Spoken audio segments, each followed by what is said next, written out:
أعوذ بالله من الشيطان الرجيم بسم الله الرحمن الرحيم الحمد لله رب العالمين والصلاة والسلام على أشرف الأنبياء والمرسلين وعلى آله الطيبين الطاهرين وأصحابه المهديين الراشدين المرشدين وأهل سنته أجمعين أما بعد.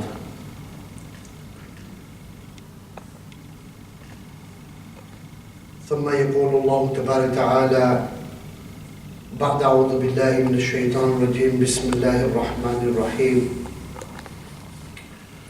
ولا تتبعوا خطوات الشيطان صدق الله العلي العظيم إن الله وملائكته يصلون على النبي يا أيها الذين آمنوا صلوا عليه وسلموا تسليما اللهم صل على سيدنا ومولانا محمد وعلى آل سيدنا ومولانا محمد وبارك وسلم وصل عليه. All praises are for Allah subhanahu wa ta'ala. We praise Him, we glorify Him, and we thank Him for bringing us together once again in the houses of Allah subhanahu wa ta'ala, in a blessed time, in a blessed place, as we remember the hadith of the Prophet sallallahu alaihi wasallam that the worst places are the marketplaces and the best of places are the houses of Allah. Remember, Allah subhanahu wa ta'ala has chosen each and every one of us to be here. We are no doubt guests of Allah subhanahu wa ta'ala, and we should consider ourselves very lucky. A lot of people don't get this opportunity, but alhamdulillah, we have had this opportunity.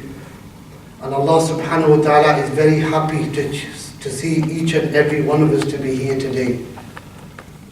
As there's a narration in the hadith, when your distant relative goes out to country and they go away for 6 months or maybe 3 months, whatever it may be, and when they come back, you are excited to see them. Allah is more happier than that person. Subhanallah. Say Subhanallah. Subhanallah. So we should take this advantage of the houses of Allah, not just to stay quiet, but make sure our tongues are wet in the dhikr of Allah. Say Subhanallah. Subhanallah. Inshallah. The topic for today, devil's deception. If we look back into the history of the world, when Allah subhanahu wa ta'ala had finished creating whatever He wished, He created the jinnats, and from amongst them, their leader was Iblis. The leader was Iblis. Now this name Iblis was given after he disobeyed Allah subhanahu wa ta'ala. His name was Azazil. Okay, his name was Azazil. Remember, such was his ibadat to Allah subhanahu wa ta'ala, his knowledge amongst the other jinns. Allah subhanahu wa ta'ala gave him a high rank. Allah subhanahu wa ta'ala gave him a high rank above the rest of the angels, above the rest of the jinns. He was given the chief for the first heaven. So he was the chief of the first heaven. And he ruled the area between the heaven and the earth. Hazrat Ibn Abbas radiallahu ta'ala anhu, he says, when the jinns created mischief on the earth, Azazil was sent to expel them and to move them away from the center onto the islands and the seas. So when the story of Adam came, as we all know the story, that he did not prostrate to Adam alayhi salatu wasalam out of arrogance, out of pride. He made a request to Allah subhanahu wa ta'ala. What was his request? He said, Qala anzirni ila yawmi yub'athun. that give me respite, extend my life until they are all resurrected. Now he's talking about each and every one of us here. Allah subhanahu wa ta'ala accepted his request. Now the promise of shaitan, he said to Allah that because you led me astray, because you sent a curse upon me, I will lead each and every one of them astray. He's going to lead each and every one of us astray. So, as we know that he is an open enemy, his objective is to misguide and take you away from the straight path. Allah subhanahu wa ta'ala in many verses, he has told us that he is a clear and open enemy.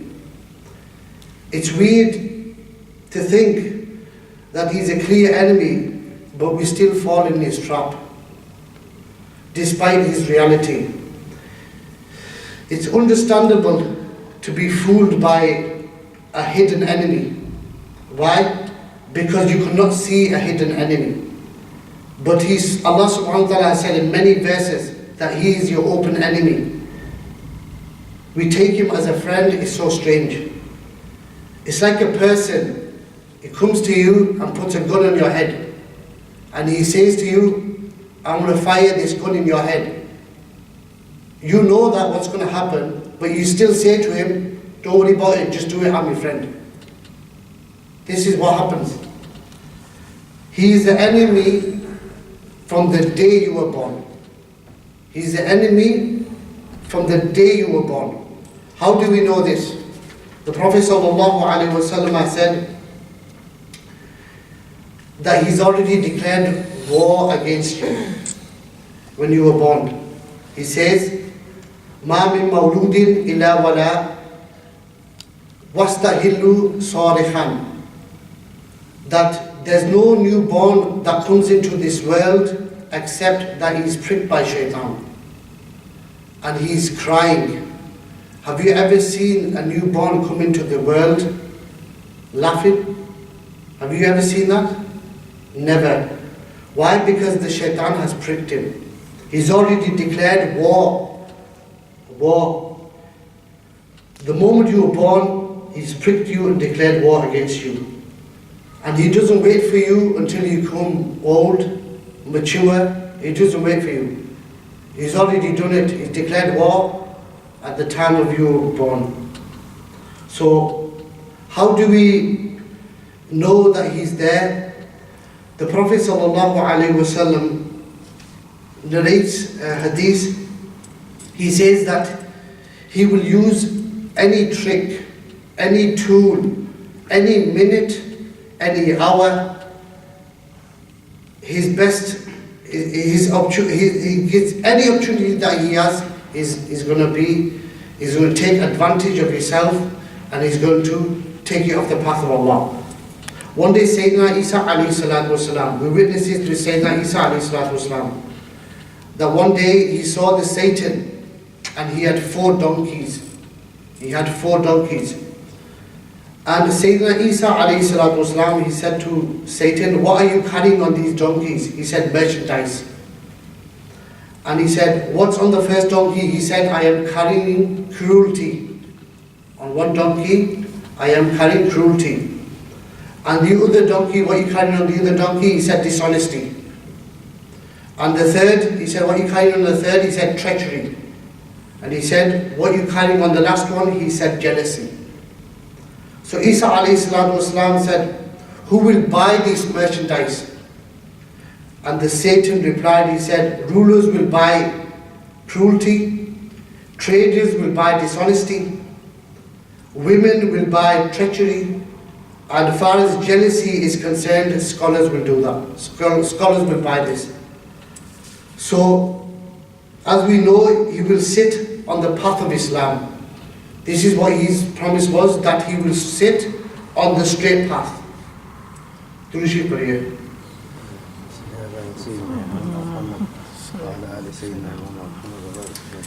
He said to Allah that I will sit on the path of Islam.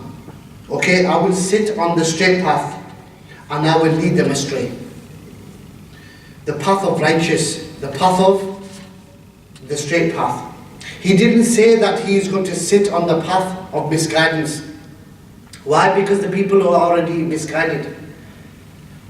So those who are misguided is not his concern until Allah guides them back again. Remember, misguided is not his concern. If a person falls into zina, he's not going to say to him, aren't you ashamed? Are you ashamed of zina? Don't you know you've committed haram? He's not going to say that. Because his concern is the one who are guided. Okay? That's his concern. And the Prophet ﷺ, he said that the shaitan has taken on every path that a believer takes. He's sitting upon that path, that path that every one of us have taken. He will sit there. He will wait in seconds. He waits minutes, hours, days, months, years to misguide. Before a person who accepts Islam, he goes to them and he says to them, why are you going to leave the religion of your forefather? Why are you going to leave your religion of your forefather? Don't leave this, don't leave that. When you ignore him and you accept the Shahada and embrace Islam, he doesn't stop there. He still carries on. Look, those people who make the intention of Umrah and those who make the intention of Hajj, he comes to them, he goes, you got bills to pay. He goes to them, he goes, you got bills to pay. You got a family to take care of. You got mortgage. Don't worry about Hajj, you got plenty of time. This is the handiwork of the shaitan. You want to come to the masjid, he's there again. He stops you to come to masjid. You want to learn the Quran, he's there again. It makes you feel, when you read the Quran, what happens? You feel as if you're daydreaming. This is the handiworks of the shaitan. You want to read namaz, he's there again. He takes on every path. You go home, he's there. You eat food, he's there. You go to the toilet, he's there. He's everywhere. That's his plan. Another promise by the shaitan, we all know this. He said that he will come in front of them. He said, I will come behind them. And I will come from the right hand side. I will come from the left hand side. Most of you've heard this. And what did he say? He said to Allah that you will not find many of them who are thankful to you, O Allah. Because this is his plan. Now the scholars have said that what does it mean by he's going to come in front of you, come behind you, he's going to come from the left hand side, or he's going to come from the right hand side? What do they mean by this? The scholars have said that he will make you adorn the dunya. He will make you adorn the dunya, so you keep busy. He will confuse you and doubt the hereafter. Okay, he will make you confused and doubt the hereafter. And one of the scholars have said he will divert you from the right path. He will divert you from the right path. We have to understand, his promise is what? To misguide and deviate mankind. His promise was what? To deviate mankind from the path of Allah. And he will try his utmost best. Every measure he will try in order to achieve his goal. And there's certain tools and tricks that he uses.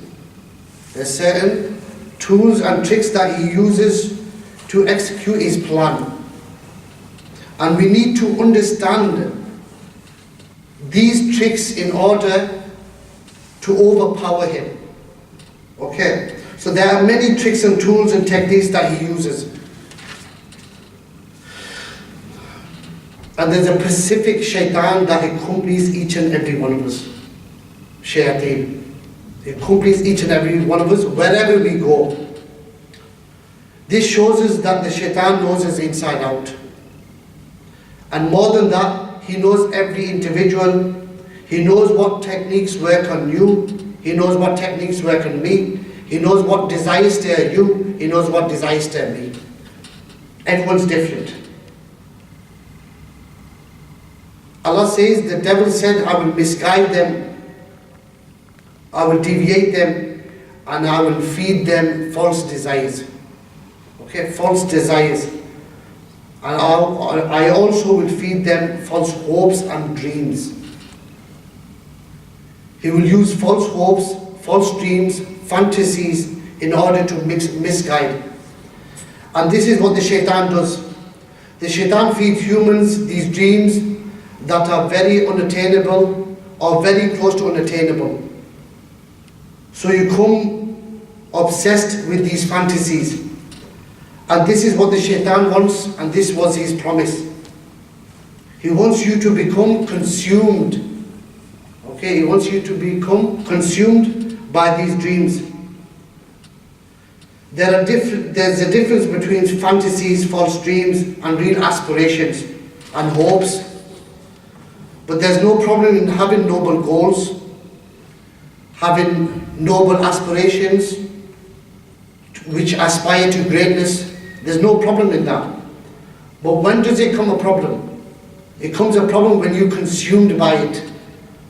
Okay, the world of dreams. Because then it's consumed, then you're living in the world of dreams rather than reality. And this is what the shaitan wants. He wants you to dream. He wants you to dream about becoming a millionaire. He wants you to dream about becoming footballers. He wants you to dream about becoming boxers. He wants you to dream about having big bank balances. He wants you to dream having big businesses. He wants you to dream having nice cars. He wants you to dream about being in authority and being in power. He wants you to dream about having a dream wife. Having a dream wife. And we dream about love. The concept of love. In Islam there is real love. And there's Bollywood love. Or shall we say Hollywood love. Or you can take it further and say Lollywood love. Where you watch a movie and two people see each other and they fall in love with each other. This is what happens. This is more lust than love. I call it TBYB. And I'll tell you why I call it TBYB. Remember, love is built over time. It requires dedication, commitment. This is what I call love. Hollywood love, Bollywood love, or we can say Lollywood love, have described it's a different picture to love.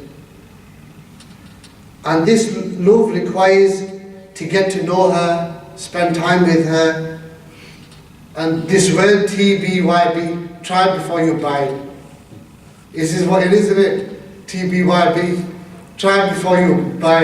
Happens in colleges, universities. And this is haram. This is one of the tricks of the shaitan. He makes you glance at her, then he makes you talk to her, then he makes you give her a number out, then step by step. Allah warns us in the Quran about the steps. Allah warns us, don't go near his footsteps. But what do? We follow one step, then the second step, then the third step.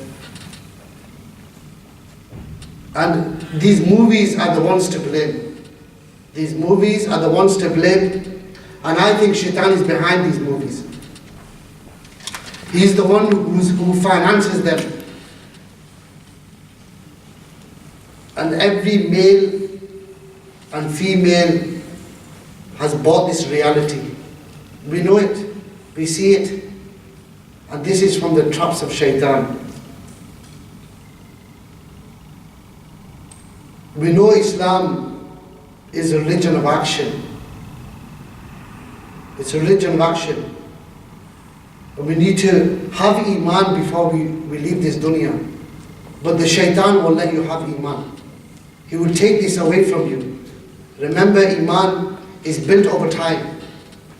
Iman is not wishful desire, noble thinking, real belief. It's in there. And that manifests into action. There's desires, there's goals that we need to achieve. Another promise of the shaitan, from one of his tricks, that he beautifies the evil. He will beautify the evil in your eyes.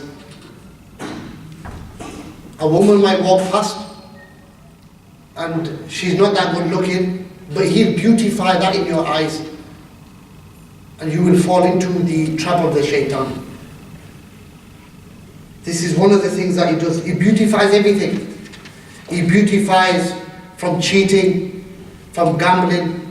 He beautifies wealth, riba, fornication, adultery, free mixing, drugs, drinking, all types of evil. He will beautify in our eyes, and he will justify in our eyes as well. In the Quran, Allah subhanahu wa ta'ala talks about a great battle. A great battle that took place between the Quraysh and the Muslims. Famous battle, Battle of Badr. And he came to the Quraysh and he said to them that I am from your close advisors. And he came into a form of a man. The shaitan came into a form of a man. And he said that I am Suraka ibn Malik, one of the leaders of the tribes of the Arabs. And he came to them and he said to them, today you are great in number. The kuffars against the Muslims, he said, today you are great in number.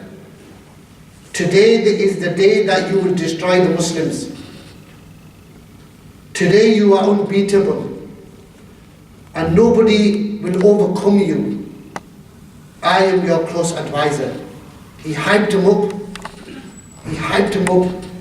And when the two armies met, what happened in that battle, famous battle? The angels descended from the skies to help the 313 Muslims. The angels descended, and when the shaitan seen the angels come down from the arsh, from the skies, he fled and ran away. He fled and he ran away. He said, I am free from your actions, and he ran away. This is one of the traps of the shaitan. He said, I am free from your actions, and this is how he puts you in that trap. And then you've committed that sin. So as we know, he beautifies. As we know, insan is created weak. لَقَدْ خَلَقْنَا الْإِنسَانَ فِي كَبَدٍ. Insan is created in turmoil. Insan is created in hardship. We are weak. Allah subhanahu wa ta'ala says, come to me. The doors are open to me. Ask for me. Ask help from me, and I will help you. Now, the worst sin that the shaitan can get you into is shirk billah. Shirk billah. What is shirk billah? Shirk billah is associate partners with Allah. That is the ultimate goal, that he will try his utmost best to get you into that path. And we know a story from Bani Israel from the time of Barisa, a great story. Once you've committed this sin, there is no sin bigger than this sin. And I'm going to narrate to you a story from Ibn Kathir, and many other scholars have narrated this story. There was a man called Barsisa, his name, and he used to live in the time of Bani Israel. Okay, he used to live in the time of Bani Israel. He was a great worshipper, well known by the people of Bani Israel. And he was a well-trusted man. In the same village that he lived in, There also lived 3 brothers. They had a sister. And when in the olden time, when a call of war was made, you had to go to war. Okay, so the brothers had a call from Banu, a war. So they all prepared, but they had one problem. The problem was the sister. Okay, so they had a discussion with each other. They said, what we're going to do with our sister. They discussed with each other, and they said that we're going to go and see Barsisa, and we're going to ask him if he could look after our sister while we are going on to war. So they all decided to take it up with Barsisa, the most trusted one, the one who was a worshipper of Allah. At the time of Bani Israel, there wasn't many people who worshipped Allah. So they went to him and they said, we have a sister, this is the problem, we have to go to war, and you're the most trusted one, and we want to leave our sister to you. Barsisa initially, he did not agree. He did not agree. He said, I cannot take up such a task. So the brothers insisted few times. They said, please, we need someone like you. Till he agreed under a condition. Barsisa agreed under a condition, and that condition was to build a house next to his place of worship. So he said to the brothers, you build a house next to my place of worship in a separate house. So the brothers, yes, they built the house and they went to Banu, the call of war. Time went by. Now I want you to listen to this story very carefully. Time went by, the shaitan came to Barsisa and he said, what harm would come to you if you prepared food for her? What harm would come to you if you prepared food for her? The poor girl is living alone. So why don't you prepare some food for her? She has no food for days. So Barsisa prepared food for her, and he would knock on the door and place the food on the footstep, knowing that he could fall into zina, which was the glance. So he knew this. So he went back. First day, second day, he did the same, put in the doorstep. Third day, he did the same, put in the doorstep. Fourth day, he did the same, put in the doorstep. Then what happened? The shaitan came to Barsisa and he said to him, that food, every time you make food and you put it onto her doorstep, what about if some animal comes and eats that? That poor girl is hungry. So Barsisa, he made the food and he knocked on the door. He knocked on the door and she came out, he gave her the food, put his head down and walked away. This happened twice, once, twice, 3 times, 4 times, until he glanced at her and fell victim of the shaitan. Time went by, and he initially fell into the haram by looking at her. The shaitan came to him again and said to him, what harm would it cause you if you went inside and joined her company? She's poor girl is on her own. She's got no company. So he did. Barsisa made the food, went inside, kept her company. And you know what's that leading to now? This happened over a period of a time. It wasn't sudden. It happened a period of a time. As we know, Allah subhanahu wa ta'ala said, the shaitan works in footsteps. He works in footsteps. Time went by, and Barsisa had zina with her, and a child was born. Child was born. He committed zina with this girl, and she fell pregnant, and a child was born. Now Shaitan came to him, he said, what will you say to the brothers when they return? The Shaitan came to Barsisa, he said, what are you going to say to the brothers when they return? Or when they see this child? You will be exposed. That's what the Shaitan said. He said, you will be exposed. That you are that worshipper of Allah, that everyone knows, a well-trusted person.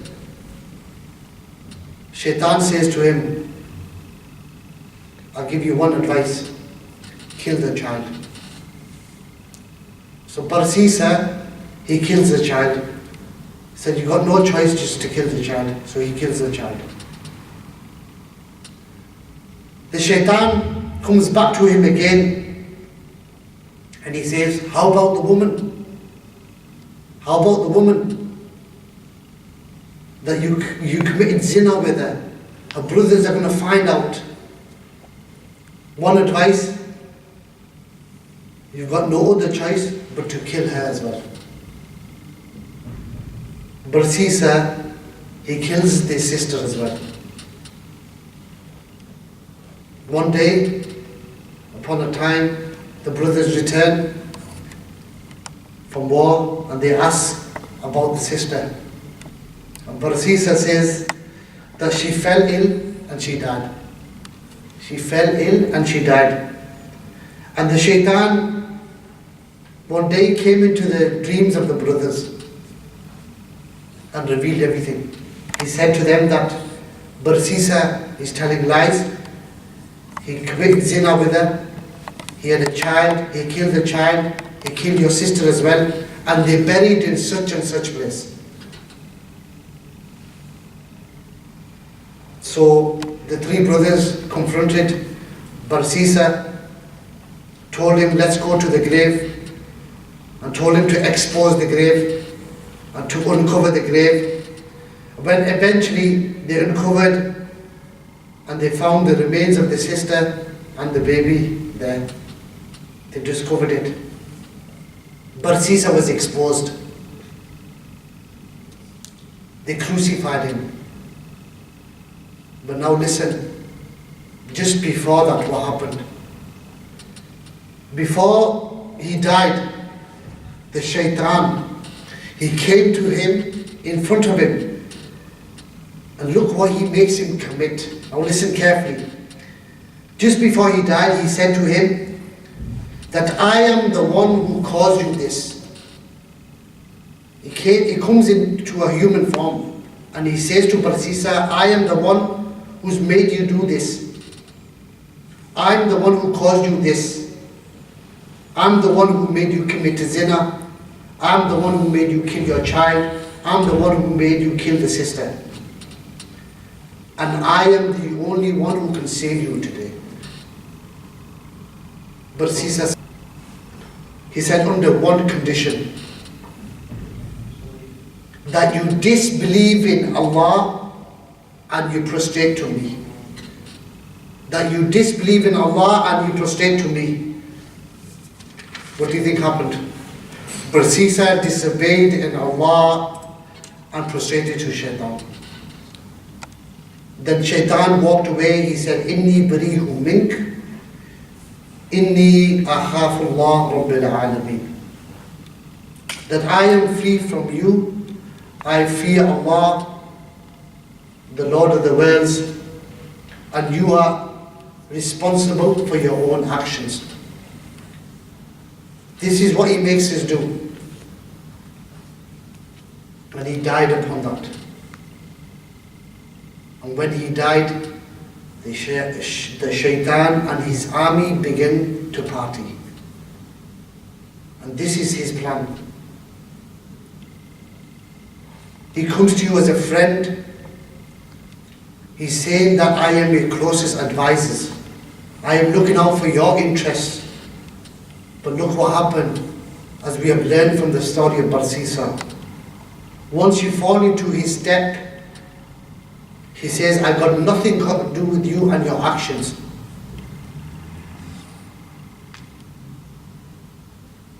Now, how do we get away from all this? The conclusion. There's some of the things that I wrote down in regards to his footsteps. Allah subhanahu wa ta'ala has given us the biggest clue, is not to fall in his footsteps or not to follow in his footsteps.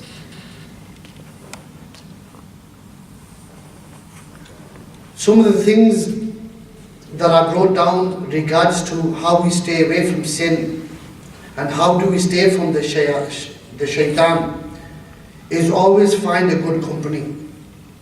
Always find a good company of people. Stay away from the bad company. The masajids, the best of places to be in. The best of places. We come here, we read our namaz. The more namaz we read, the more our minor sins come off. As long as we stay from the grave sins, al-kaba'ir, which is the gravest of sins, the kabir gins, these are the sins are very, very high sins. Example, disobeying your parents. Who would think that is a major sin? We wouldn't think this. Disobeying your parents is from the kaba'ir. Zina, fornication, killing somebody unjustly, taking the path, swearing down on the Quran, this is taking oath. These are from the kaba'ir. We have to sincere do tawbah to them. These are big sins. And the minor sins come off when you read your salah. Minor sins come off when you do wudu, as we know this. Especially in your prayer.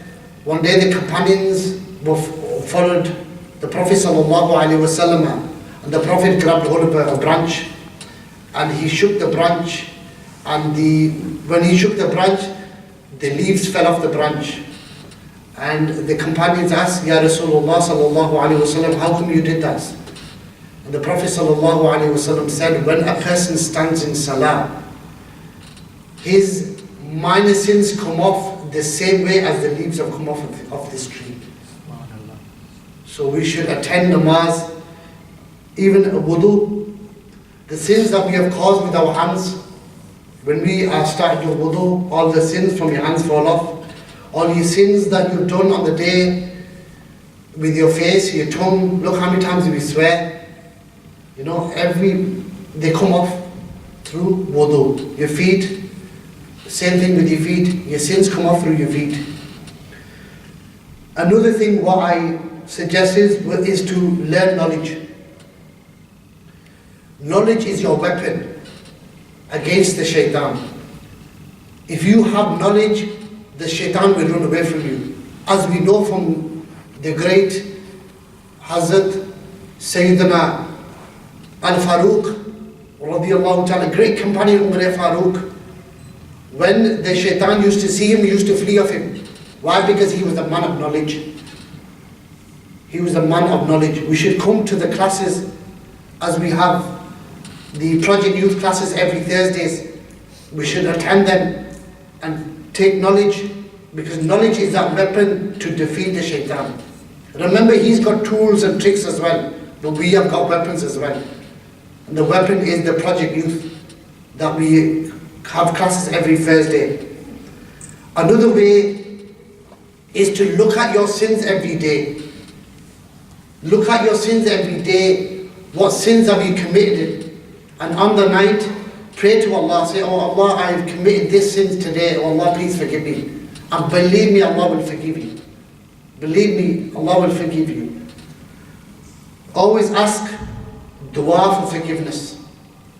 Dua for forgiveness. Listen, our time, we've still got time to ask Allah for forgiveness. This is our time for forgiveness. The doors are not shut yet.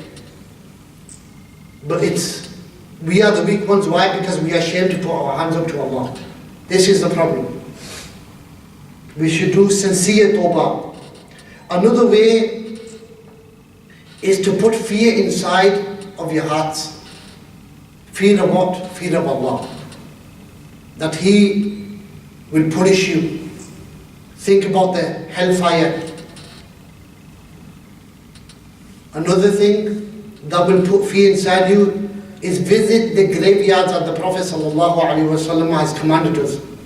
Regular, visit the graveyards. It will put you into your place.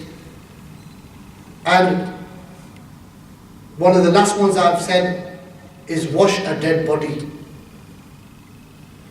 It takes a man to wash a dead body. That will put you into your place. As you can see, we have many offers, we have many young lads, especially the youth. We always do this. When we hear someone's died and we get this opportunity, I ring several brothers to come down and wash the body. Alhamdulillah, it's a great feeling. That will put you into your place. As long as we avoid the kaba'ir and stay away from the big sins, come to the houses of Allah and Allah will forgive your minor sins. Remember, sin is like a drop of poison. How many drops will you need before it kills you? Think about it. وآخر دعوانا أن الحمد لله رب العالمين. Subhanallah.